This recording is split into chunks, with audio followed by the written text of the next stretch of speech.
di Giuda, hai aperto una porta per me e nessuno potrà più chiuderla, perché tu sei re dei re.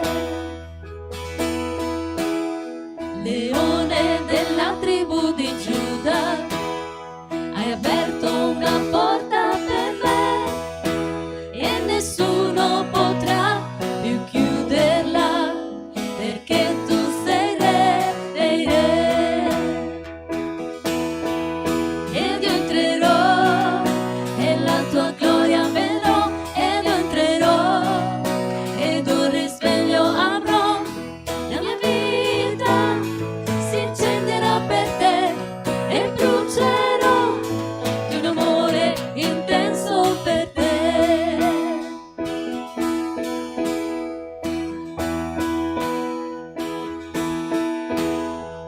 Tu sei un fuoco consumante, l'unico Dio eterno.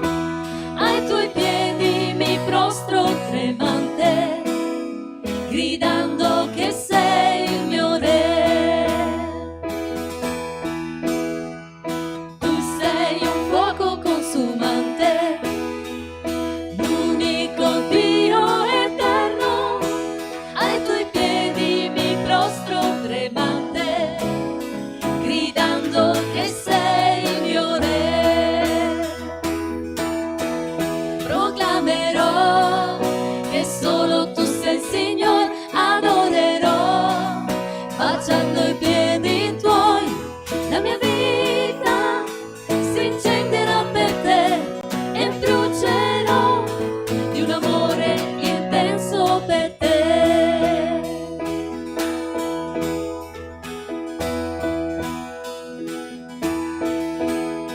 Leone della tribù di Giuda, hai aperto una porta per me e nessuno potrà più chiuderla, perché tu sei re dei re.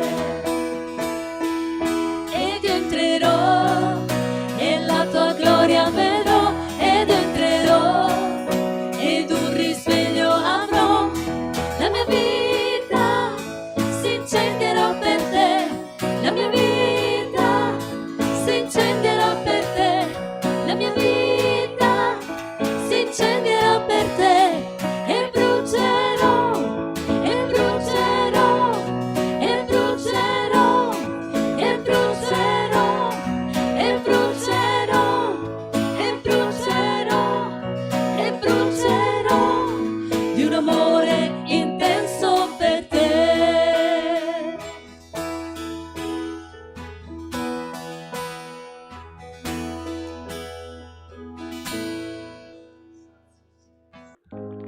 Oh, alleluia.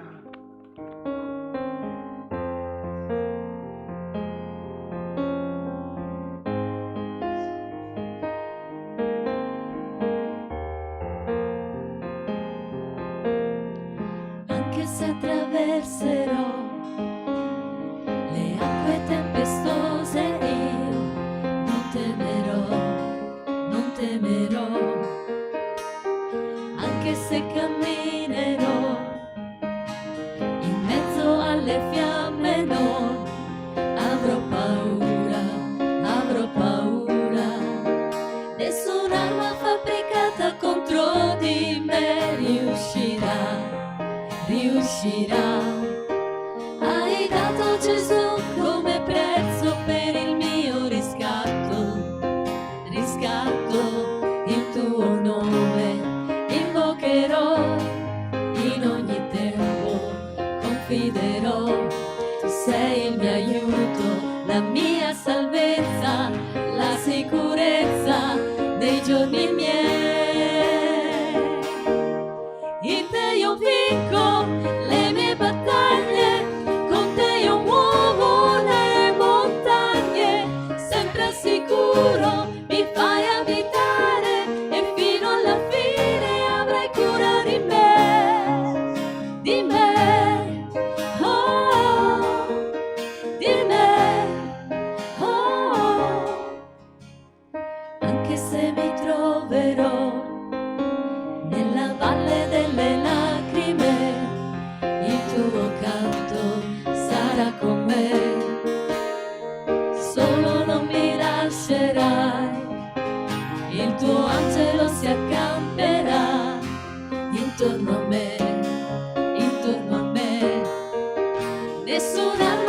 caricata contro di me, riuscirà. Ha ridato Gesù come prezzo per il mio riscatto, il tuo nome invocherò in ogni tempo, confiderò, tu sei il mio aiuto, la mia salvezza, la sicurezza dei giorni miei. In te io vinco le mie battaglie, con te io muovo le montagne, sempre sicuro mi fai abitare e fino alla fine avrai cura di me. In te io vinco le mie battaglie, con te io muovo le montagne, sempre sicuro mi fai abitare e fino alla fine avrai cura di me.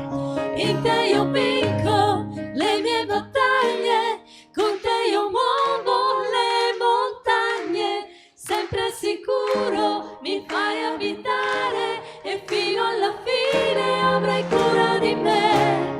In te io vinco le mie battaglie, con te io muovo le montagne, sempre sicuro mi fai abitare e fino alla fine avrai cura di me,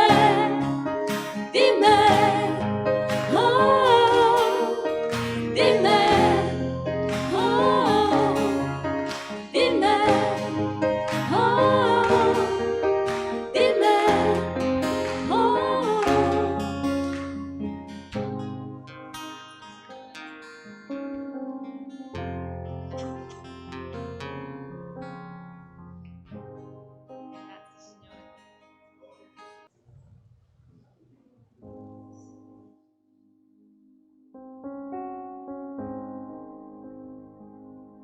Ti amo Dio,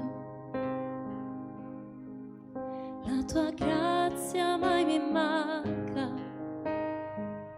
i giorni miei tenuti nelle mani tue,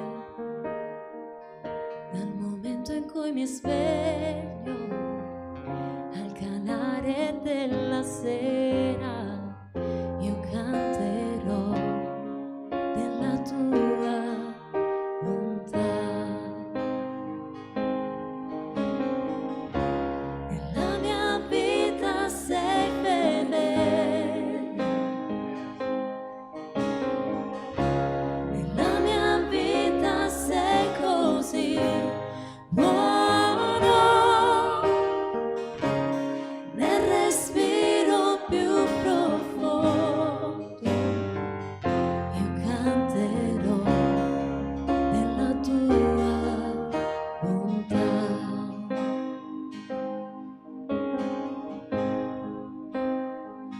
Amo la tua voce, tu mi hai guidato nel deserto, nelle notti buie, sei vicino come nessun altro, ti conosco come padre, migliore amico mio, io canterò della tua bontà.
Stamattina il messaggio che il Signore ha messo nel mio cuore, parlerò proprio intorno a questo. Avete visto il titolo?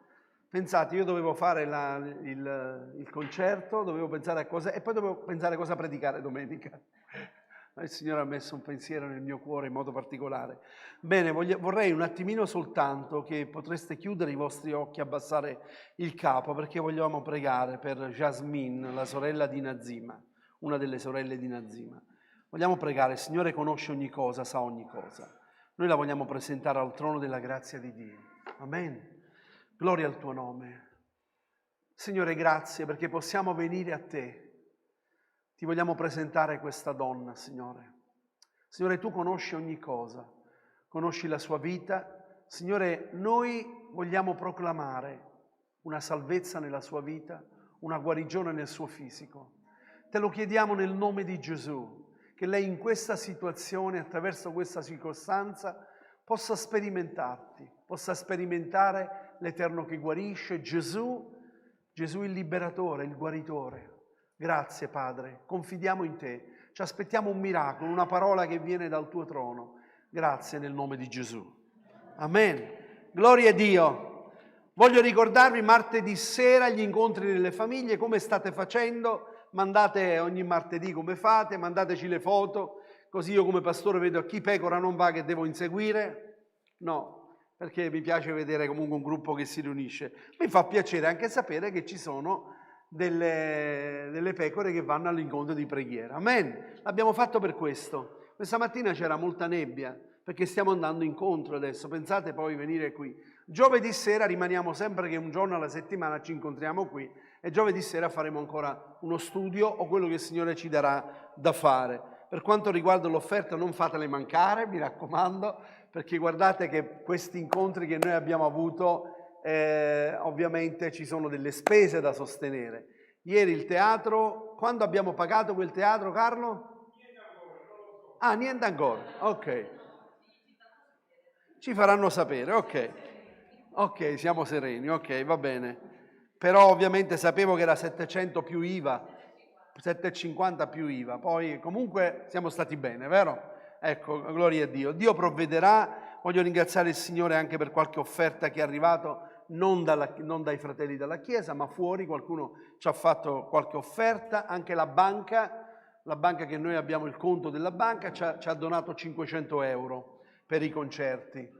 E quindi vogliamo ringraziare il Signore. Dovevamo mettere quella tela fuori, il banner della banca, l'abbiamo messo, mi ha detto mi raccomando perché vi abbiamo dato 100 euro per ogni concerto, quindi se ne fatevate 7, 700, 8, 800, 5, 500, quindi 100 euro. Però dovete mettere fuori, io mando qualcuno a vedere, E ieri per fortuna che Carlo mi ha ricordato perché ero in macchina mia, mi ha detto ma hai messo fuori? Oh mamma! E quindi siamo andati subito, Cristian è corso per andarlo a prendere. Ricordatevelo di metterlo sempre, ma più che altro anche per una testimonianza, giustamente, non tanto per... Comunque vogliamo ringraziare il Signore perché Lui fa uscire l'acqua dalla roccia, nel deserto. Se c'è qualcuno che non fa la sua parte, Dio provvede, è vero, però non dobbiamo sentirci Dio provvederà, no, facciamo la nostra parte, amen, perché tutto quello che abbiamo è solo per la grazia di Dio.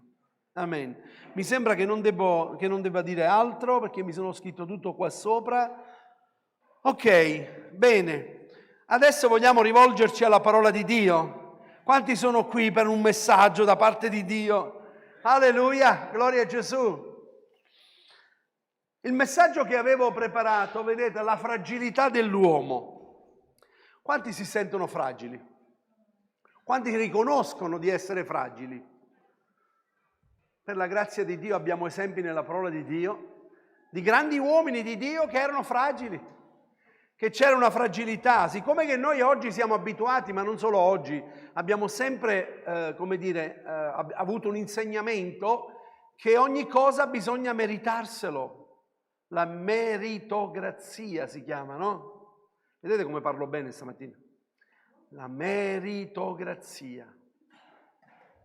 Quindi qualcosa ce l'abbiamo dovuto conquistare. La grazia non si conquista, la grazia è grazia. Amen. E la cosa meravigliosa che la sua parola ci dice nel Salmo 103, bellissimo quel Salmo, dal versetto 10 perché potremmo leggerlo tutto quanto, però voglio leggere dal versetto 10, questo è uno dei passi che prenderò. Salmo 103 dal versetto 10 al 17 dice così.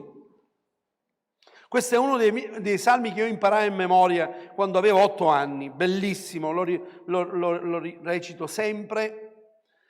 Alleluia. Egli non ci tratta come meritano i nostri peccati e non ci retribuisce secondo le nostre iniquità. Che silenzio. Ci voleva un grande amen. Gloria a Dio. Cioè egli non ci tratta come meritano i nostri peccati. Oh, se noi dovessimo meritare qualcosa dal Signore, saremmo fritti. Egli non ci tratta e non ci retribuisce secondo le nostre iniquità, poiché quando sono alti i cieli al di sopra della terra, tanto è grande la sua benignità verso quelli che lo temono. Quanto è lontano il levante dal ponente, tanto egli ha allontanato da noi le nostre colpe. Gloria a Dio! Ma qui Davide stava dicendo prima della grazia di Gesù Cristo. Allontanato da noi le nostre colpe, ma noi siamo sotto il sangue di Gesù, quindi non è allontanato, ma è cancellato il nostro peccato. È stato cancellato dal sangue di Gesù. Alleluia. Come un padre è pietoso verso i suoi figli, così è pietoso l'Eterno verso quelli che lo temono.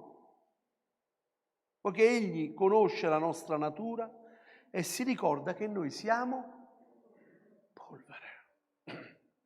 Che bello, che bello. Davide sta scrivendo questo salmo perché ne ha combinate tante e non meritava nulla. E lui dice, in realtà, egli conosce la nostra natura, egli si ricorda che noi siamo polvere. I giorni dell'uomo sono come l'erba, egli fiorisce come il fiore del campo, se il vento gli passa sopra, egli non è più. E il suo luogo non lo riconosce più, ma la benignità dell'Eterno. Alleluia, lo voglio ripetere, ma la benignità dell'Eterno dura d'eternità in eternità. Per chi? Per quelli che temono la sua giustizia e per i suoi figli. Gloria a Dio. Ti senti benedetto dal Signore? La benignità è sulla tua vita, sulla tua casa. Possiamo sbagliare, possiamo venir meno. Forse non so a chi sto parlando questa mattina.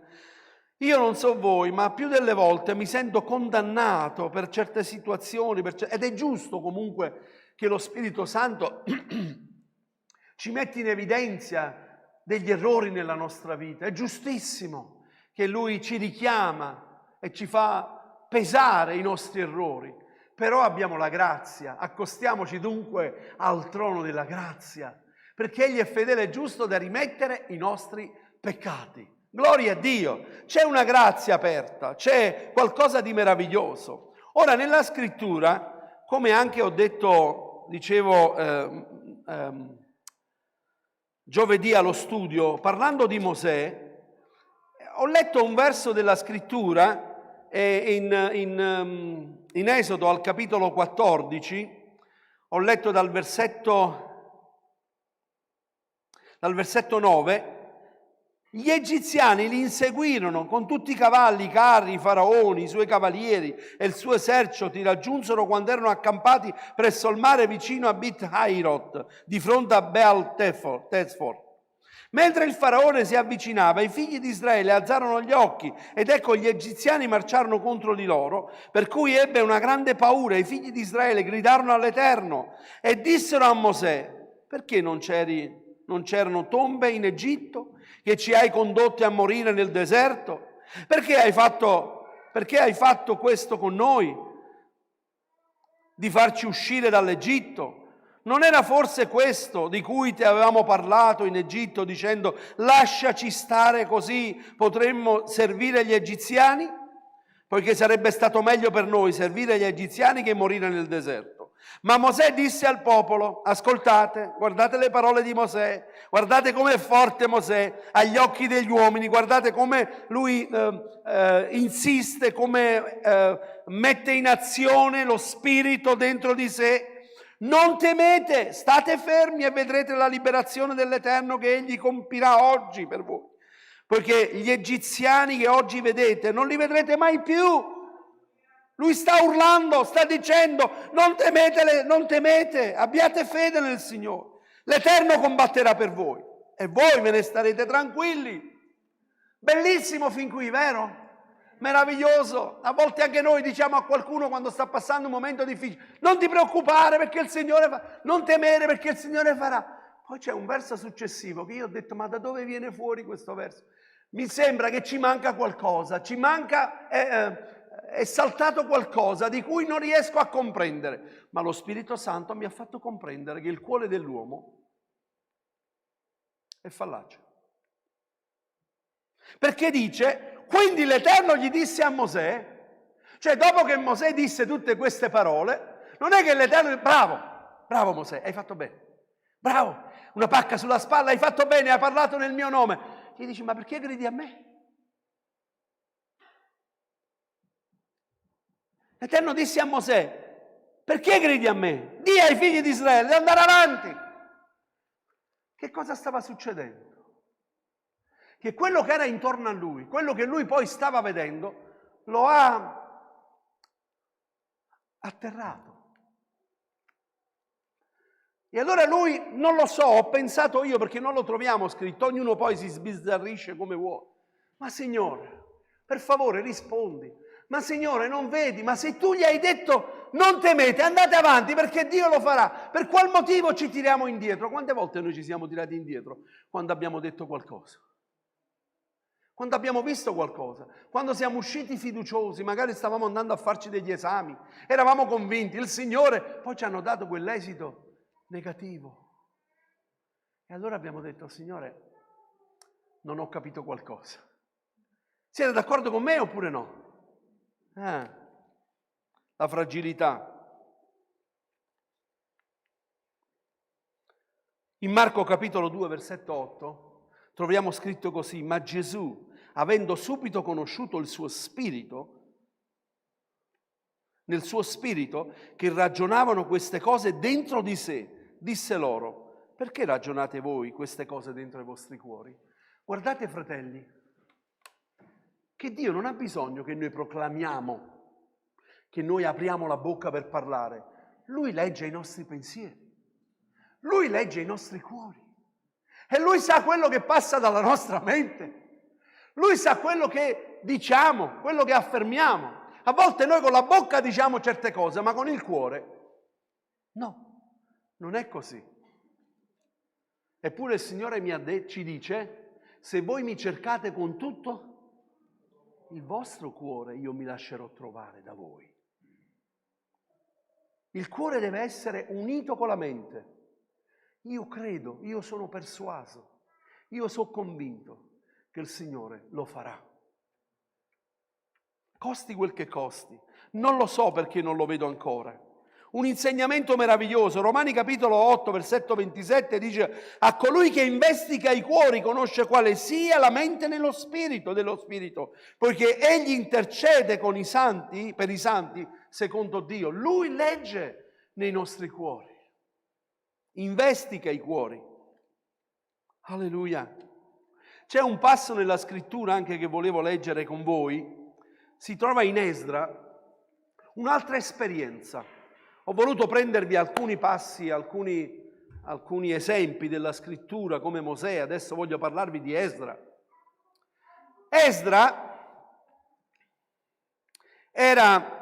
C'era il re Artaxerxes e quindi Esdra aveva in cuore di costruire le mura di Gerusalemme, ricostruire le mura. E lui andò dal re e gli fece questa proposta. E il re accettò questa proposta. La scrittura ci dice che il cuore del re fu proprio guidato dal Signore. E lui accettò di far andare Esdra e dire: andate. E gli diede tutto ciò che gli occorreva per andare a costruire queste mura. Ora noi leggiamo al capitolo 8, al versetto 22 di Esdra, anzi dal versetto 21, vediamo qualcosa di particolare.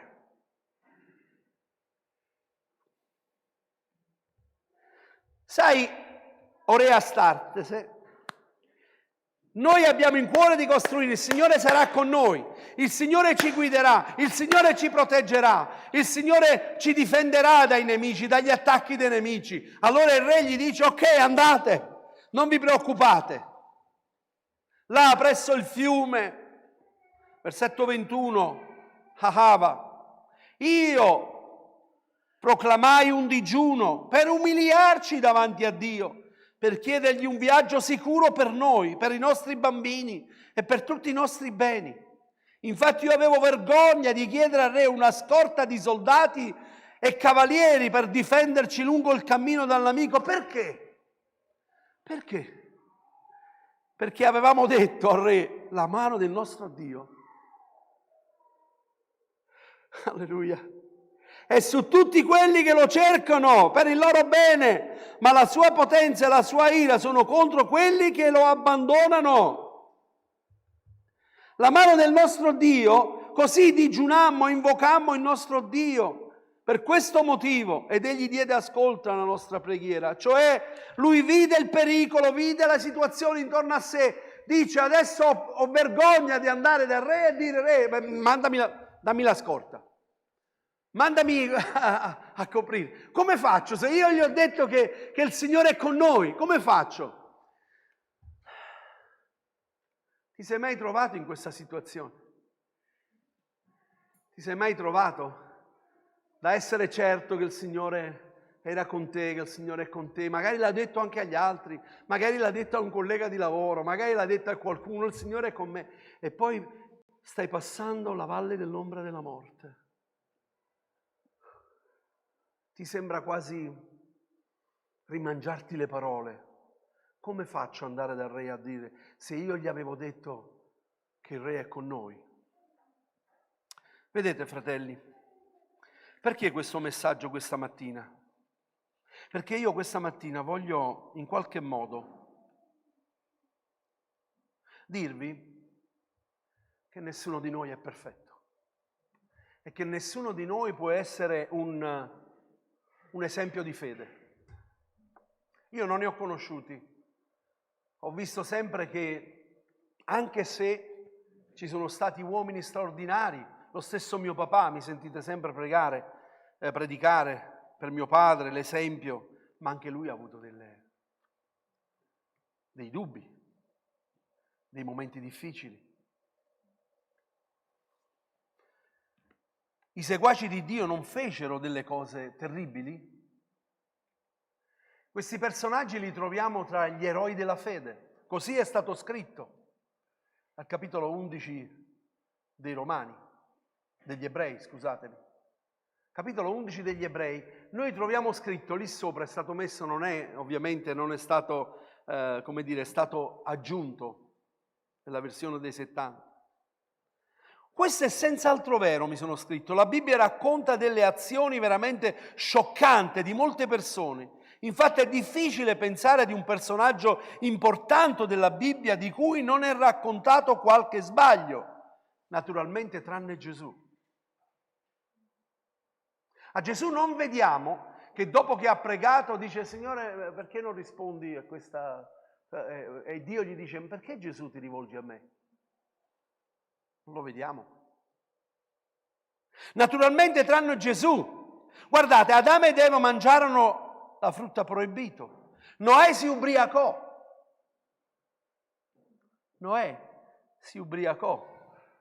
Abramo mentì riguardo a Sara ben 2 volte. È mia sorella. Giacobbe ingannò tutti per quasi tutta la sua vita. Mosè disubbidì a Dio a Meriba e non solo, fu un omicida. Jefte sacrificò la propria figlia per un voto sbagliato. Samuele nominò i suoi figli giudici. Salomone prese moglie, concubine delle altre nazioni e commise l'idolatria con i loro dei. Non sono esempi da seguire certamente per noi, ma se è così si può giustamente chiedere: perché questi racconti sono nella Bibbia?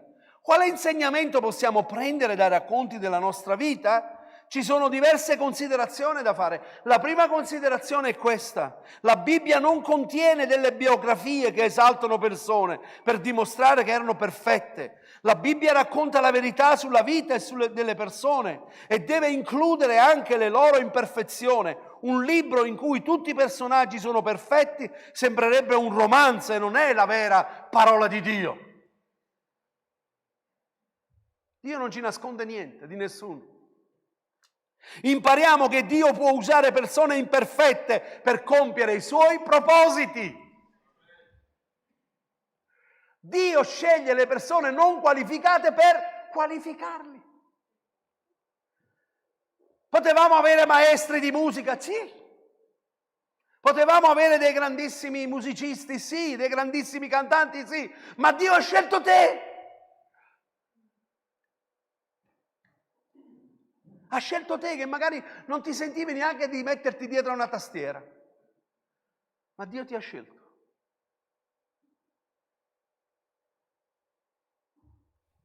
Nella sua onnipotenza il peccato umano non gli impedisce di fare quello che lui vuole. E qua ci vuole un grande amen. Non gli impedisce di fare quello che lui vuole. E io ringrazio il Signore per quante volte il Signore mi avrebbe dovuto buttare fuori dalla sua grazia. Invece mi ha accolto, mi ha preso, mi ha rialzato, mi ha tenuto per mano e mi ha fatto riconoscere le mie debolezze.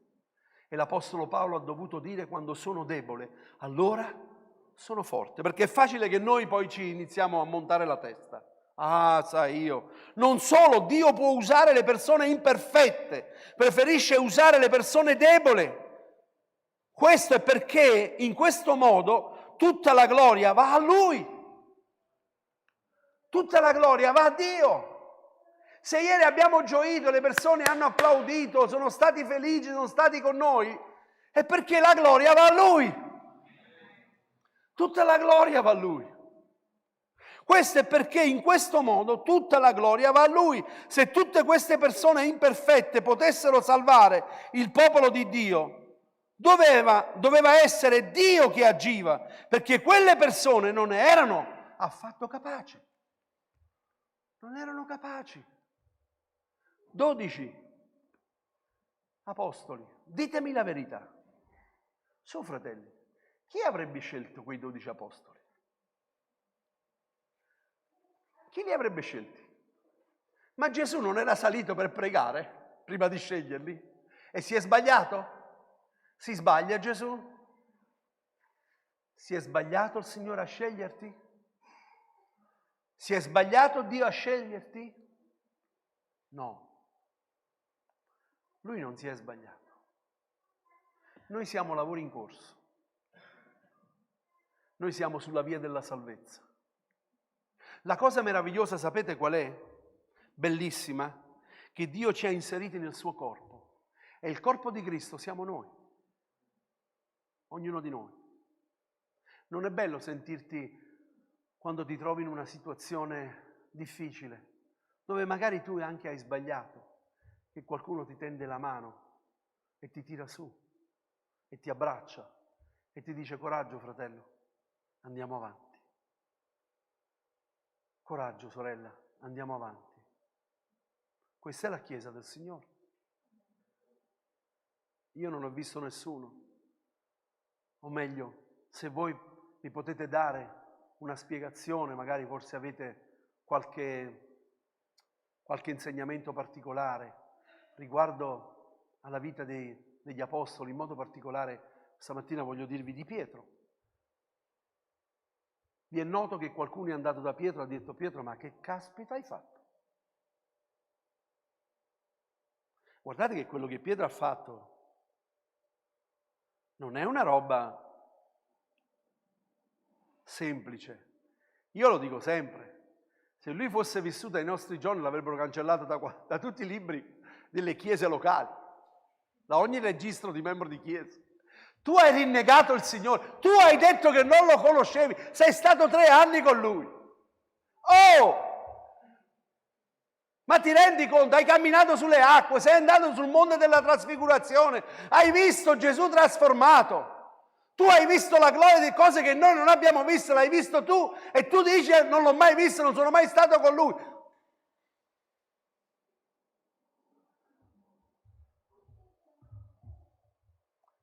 Ma Gesù no, perché egli si ricorda che noi siamo polvere. Egli si ricorda la nostra natura. Il guaio sapete qual è? Che non ce lo ricordiamo noi. E non ce lo ricordiamo fra di noi. Siamo subito capaci di mettere i peccati altrui in piazza. Non posso mai dimenticarmi quella volta che il Signore mi disse, mentre stavo dicendo qualcosa di qualcuno, il Signore mi disse, una delle poche volte che ho sentito la voce del Signore così chiara, vuoi che metto i tuoi peccati in pubblico? Vuoi che li metti in pubblico? Signore, abbi pietà di noi. Questa mattina voglio incoraggiarti. Questo è il messaggio che arriva da parte del Signore. Lui si ricorda perfettamente tu chi sei. E Lui sa perfettamente quello che tu sarai, quello che tu non sai oggi, quello che tu sarai. Ma Lui lo sa. L'Apostolo Giovanni dice, fratelli, non è ancora apparso quello che noi saremo, ma quando Egli verrà, noi saremo simili a Lui. Gloria a Dio, perché quelli che Egli ha preconosciuti li ha predestinati ad essere all'immagine di Gesù Cristo. Tu ed io siamo predestinati ad essere all'immagine di Gesù, ci pensate? Però il nemico cercherà sempre di ostacolarti, di fermarti, fermare il tuo cammino. Ma cosa stai facendo? Non sei capace, non sei degno, non sei buono. Cosa vuoi fare? Dove vuoi andare? Mentre invece il Signore ti dice, io mi servirò di te. Alleluia! Io farò di te l'alleanza delle nazioni. Io ti ho benedetto e ti benedirò. Chi meritava di quello che abbiamo letto? Eppure sono annotati tra gli eroi della fede, perché non si sono fermati, hanno guardato avanti, hanno detto sì, ho fatto queste cose, sono venuto meno, ho peccato, ma addirittura si parla di Mosè come se lui vedeva Gesù.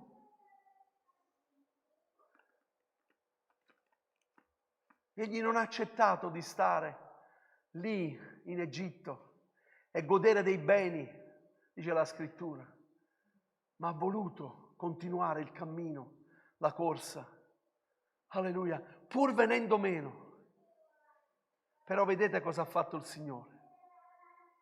Se lo è chiamato e nessuno ancora oggi sa dove è stato seppellito Mosè. La scrittura dice che lo ha fatto lui stesso. Dio lo ha fatto.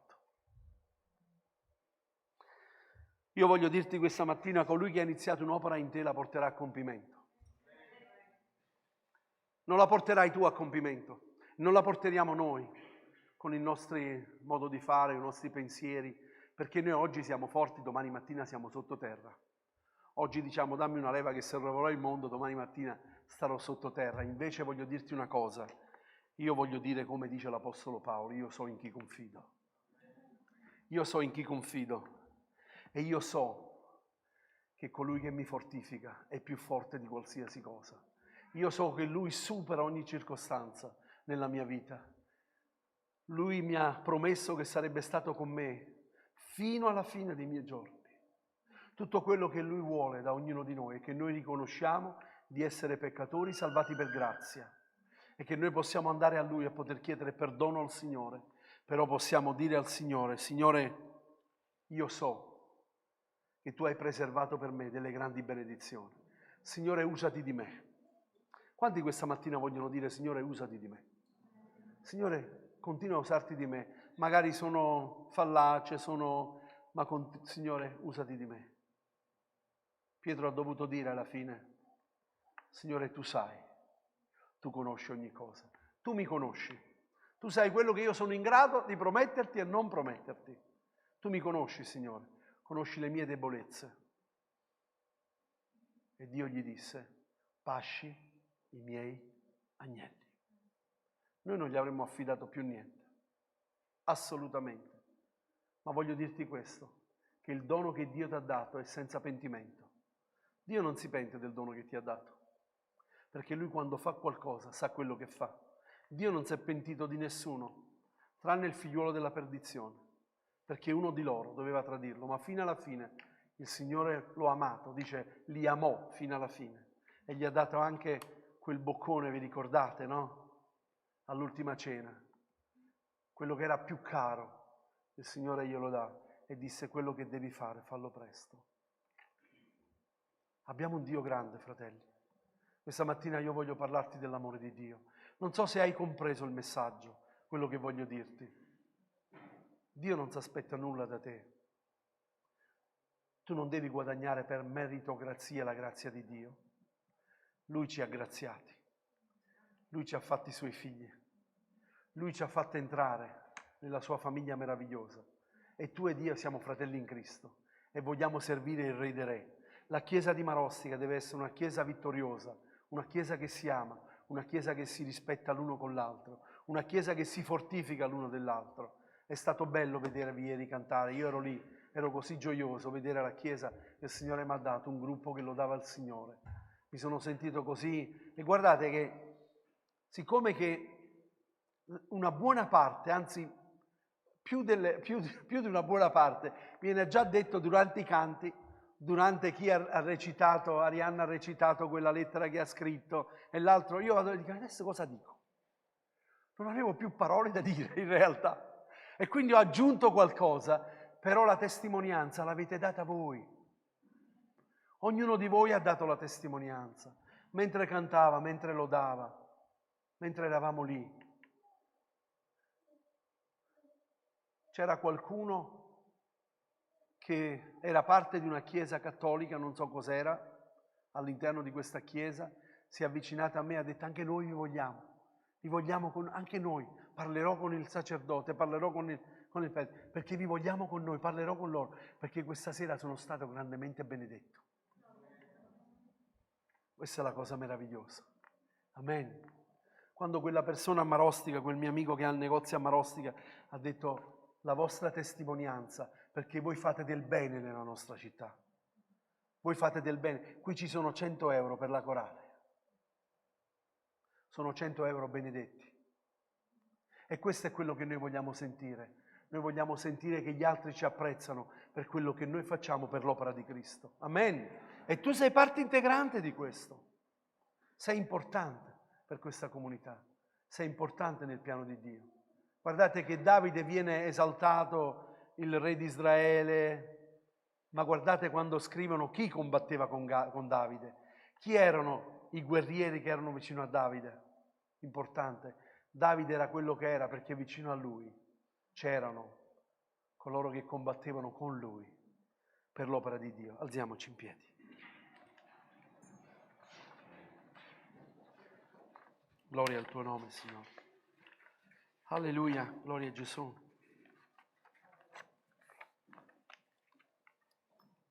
Signore, questa mattina vogliamo ringraziarti con tutto il nostro cuore, perché tu non ci nascondi nulla nella tua parola. Ci fai vedere l'uomo che è fallace, però altresì ci fai considerare che in te possiamo tutto e pienamente. Che in te, Signore, siamo strumenti nelle tue mani. Con te siamo più che vincitori. Tu sei l'unico che riesce a trasformare i cuori e sei tu, Signore, che compi l'opera nella nostra vita.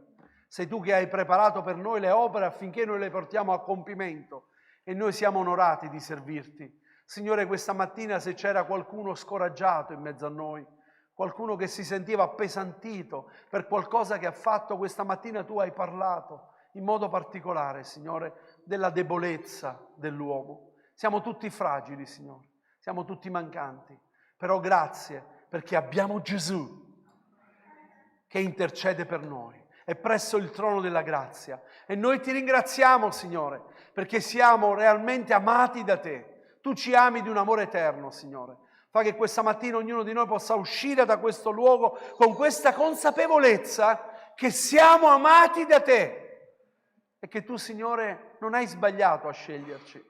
E noi questa mattina vogliamo ancora dirti, Signore, abbi pietà di noi, ma vogliamo dirti insieme di pari consentimento, Signore, io mi faccio semplicemente portavoce dei miei fratelli, ma ognuno lo dica nel proprio cuore: Signore, usati di me per la tua gloria. Signore, fai di me uno strumento, fai di me un vaso dove gli altri possano bere. Grazie perché tu ancora lo farai, grazie per quello che vedremo, Signore. Fa che io possa compiacerti, Signore, in tutto quello che faccio. E chiedo a te, Signore, una doppia porzione del tuo Santo Spirito affinché io possa essere fortificato nella fede, incoraggiare, sostenere i miei fratelli, rialzare quelli che cadono. Perché, Signore, noi vogliamo venire con te e stare con te. Grazie, Padre, per questo culto. Ti ringraziamo nel nome di Gesù. Amen. Amen. Dio ci benedica, fratelli. Buona domenica.